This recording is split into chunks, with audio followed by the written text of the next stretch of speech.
So ayun, good morning sa inyong lahat dyan mga sir, no?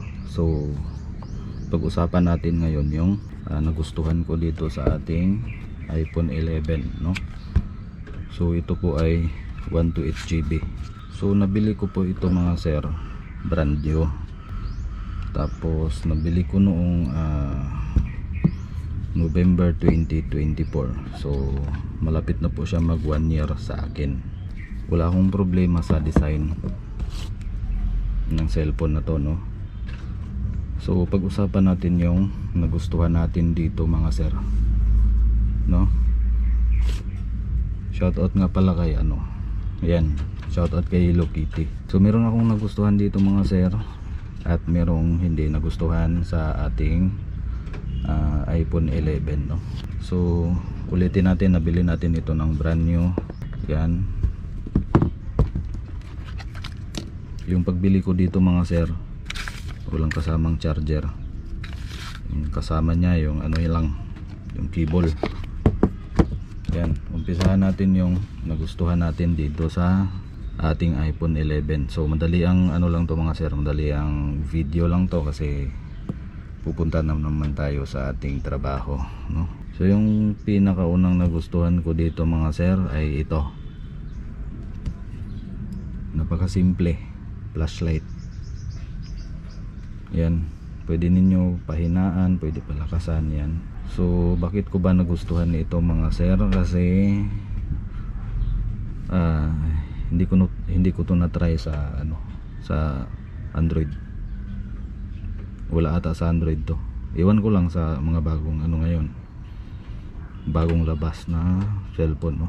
Basta para sa akin ito parang cool na cool para sa akin, no?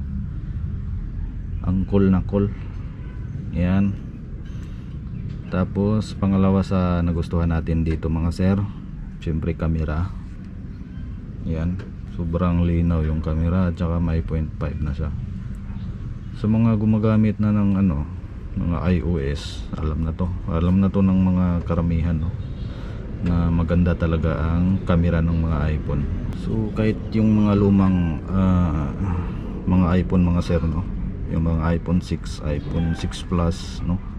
iPhone 7, iPhone 8, 8 Plus, yung mga X, XR, XS, yun, maganda talaga yung mga camera ng iPhone, no?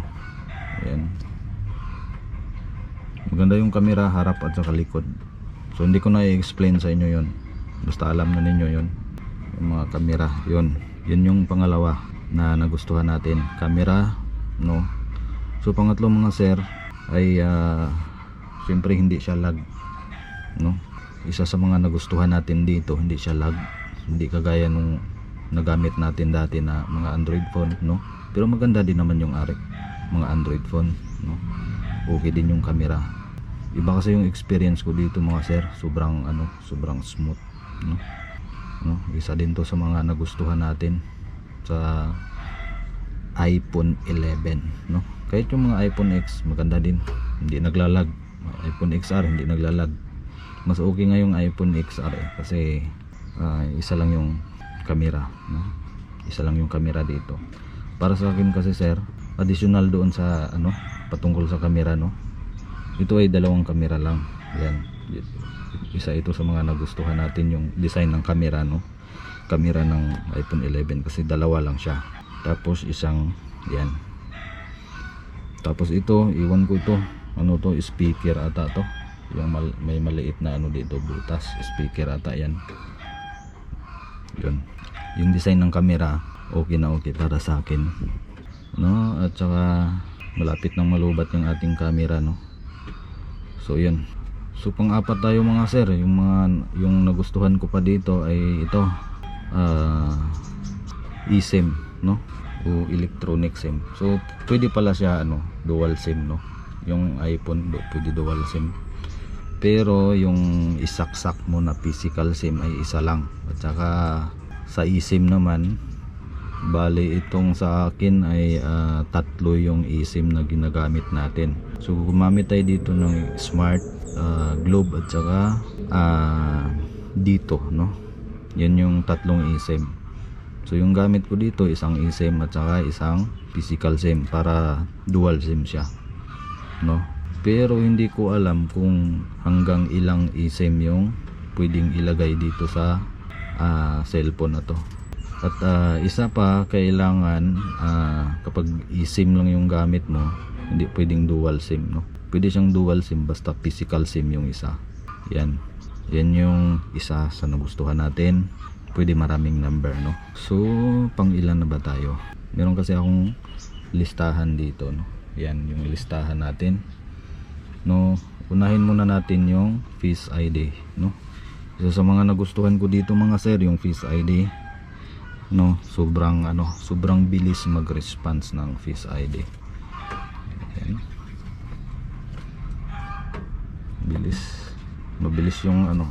Mabilis yung response ng Face ID. Para sa akin okay na okay to.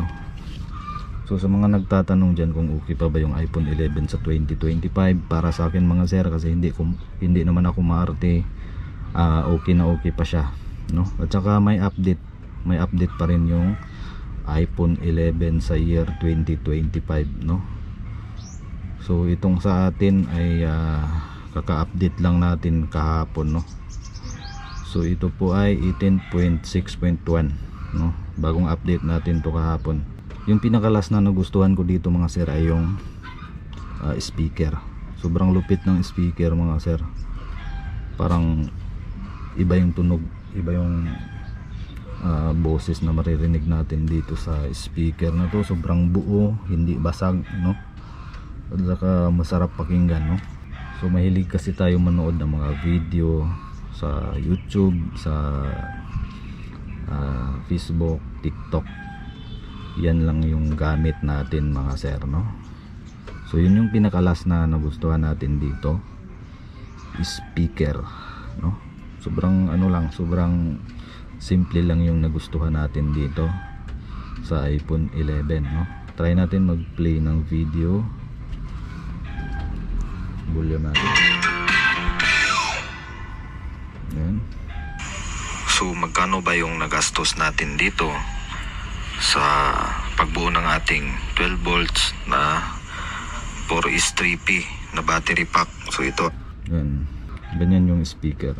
Sobrang linaw, buo yung boses at walang basag, no? Yun yung nagustuhan natin dito, yung pinakalas na nagustuhan natin dito. So yan lang. So meron tayong 1, 2, 3, 4, 5, 6, no? 6 na bagay na nagustuhan natin dito sa ating iPhone 11, no? So yung iba kasi mga sir, yung ibang mga features dito, hindi rin naman natin nagagamit, no? Madalas. Kasi pang lang talaga to. Dati nilaruan natin to ng Mobile Legend. Pero sa ngayon hindi na, kasi masakit yung natin, masakit yung mata. So yun lang yung nagustuhan natin dito sa ating iPhone 11, no? So hanggang dito na lang mga sir, no? Sa susunod na video, siyempre gagawa ako ulit ng video tungkol naman sa hindi ko nagustuhan sa iPhone 11, no? Yung hindi natin nagustuhan dito, dapat sabihin din natin para sa mga gustong magka-iPhone dyan, no? So hindi naman ibig sabihin na dinidiscourage namin kayo, no? Maganda talaga ang iPhone sa totoo lang. So first time ko tong gumamit ng iOS. So Android ako, dating Android user ako. Nagtry lang ako nito, no? Hanggang dito na lang mga sir.